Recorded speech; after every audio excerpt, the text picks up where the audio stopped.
Friends, welcome to TNPSC திலகம் 2026. Okay, நம்ம எல்லாரும் எதிர்பார்த்துட்டு இருந்த ஆனுவல் பிளானர் 2026க்கு ரிலீஸ் பண்ணிட்டாங்க.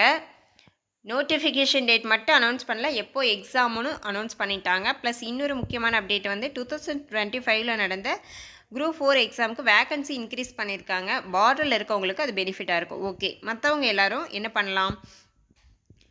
குரூப் 1, குரூப் 2, குரூப் 2A 4 எல்லாம் எப்போ எக்ஸாம் நடக்குது அப்படின்னு பார்த்தீங்கன்னா, குரூப் 1 வந்து 8, 9 அந்த மந்த்லேயும், குரூப் 2, 2A அதெல்லாம் பார்த்தீங்கன்னா 10, 11 அந்த மாதத்துலேயும், குரூப் 4 தான் வந்து 12வது மாதம் 20/12/2026 அன்றைக்கி நடக்க போகுது. எப்போ நோட்டிஃபிகேஷன் ரிலீஸ் பண்ணாங்க? 6/10/2026 அன்றைக்கி ரிலீஸ் பண்ணுறாங்க. ஓகே, இப்போது நமக்கு குரூப் 4க்கு எவ்வளோ நாள் டைம் இருக்குது? இன்றைக்கி டேட் பார்த்தீங்கன்னா 3/12/2026. ஓகே, இன்றைக்கி டேட்டை விட்டுருங்க.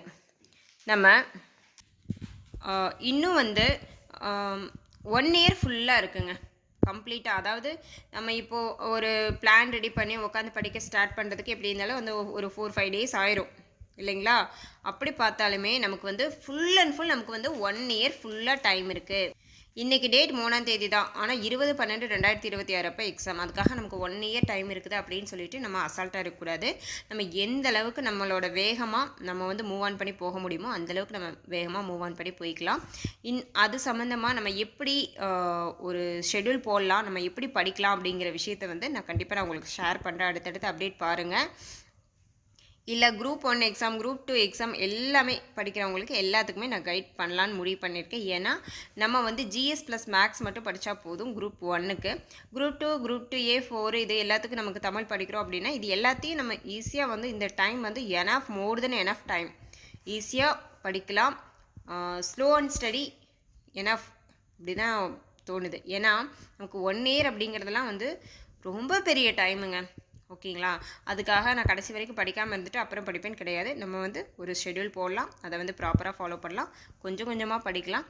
ஒரு 4 டைம் 5 டைம் ரிவைஸ் பண்ணுற மாதிரி நம்ம பிளான் ரெடி பண்ணிக்கலாம். Okay friends, thank you. நம்ம சேனல் சப்ஸ்கிரைப் பண்ணாதவங்க சப்ஸ்கிரைப் பண்ணி வச்சுக்கோங்க. அடுத்தடுத்து அப்டேட் பாருங்கள். அடுத்து வந்து நம்மளோட ஃப்ரீ பேட்சில் எந்த மாதிரி ஷெட்யூல்லாம் கொடுக்குறோம், நம்ம வந்து ஒரு நாளைக்கு மினிமம் எவ்வளோ வந்து படித்தா எனஃப் அப்படிங்கிற அளவுக்கு தான் நம்மளோட ஷெட்யூல் இருக்கும். அதை மட்டும் டே பை டே ஃபாலோ பண்ணிட்டு வந்தாலே போதும். ஆனால் ஒரு சிலருக்கு வந்து இனிமேல் 1 இயர் டைமெல்லாம் வந்து வீட்டில் பெர்மிஷன் கேட்குறது அப்படிங்கிறது சிரமம் தான். என்ன பண்ணுறது? நோட்டிஃபிகேஷன் வந்தாச்சு, இதில் டேட் இது தான். நம்ம அதுக்கு தகுந்த மாதிரி நம்ம வந்து நம்மளோட ஒர்க்கு மற்ற இது எல்லாமே நம்ம பார்த்துக்கணும். ஓகே ஃப்ரெண்ட்ஸ், இது சம்மந்தமான அடுத்தடுத்த வீடியோஸ் வந்து நான் நாளைக்கு அப்டேட் பண்ணுறேன். அடுத்தடுத்த ஷெட்யூல் இன்ஃபர்மேஷனும் நான் அப்டேட் பண்ணுறேன் ஃப்ரெண்ட்ஸ். Okay, thank you.